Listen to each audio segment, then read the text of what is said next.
footage has emerged of the moment grieving family members smashed their way into the tomb and wrenching open the wooden casket, after claiming to have heard 16-year-old Neysi Perez inside.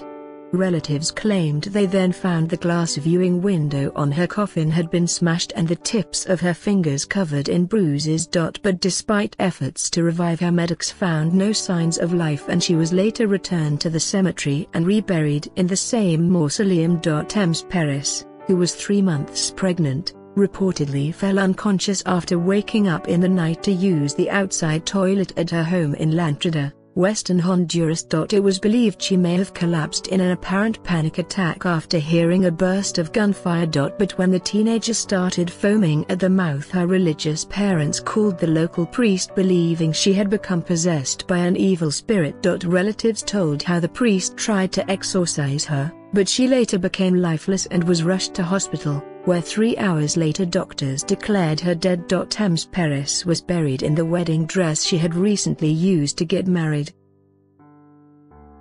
A day after her funeral, her husband Rudy Gonzalez was visiting her grave at the Entrada General Cemetery when he heard banging and muffled screams from inside the concrete tomb, and raised the alarm. Mr. Gonzalez told local TV news Prima Impacto, "As I put my hand on her grave I could hear noises inside.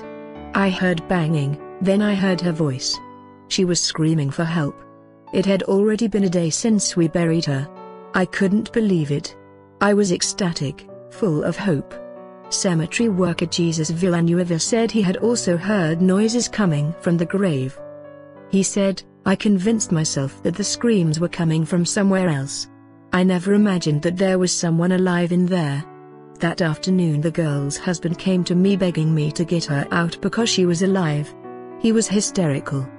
The family were soon here and started breaking through the tomb, shouting her name.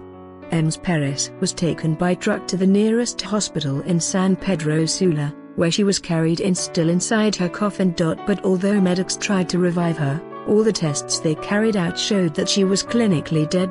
Culled from Mirror.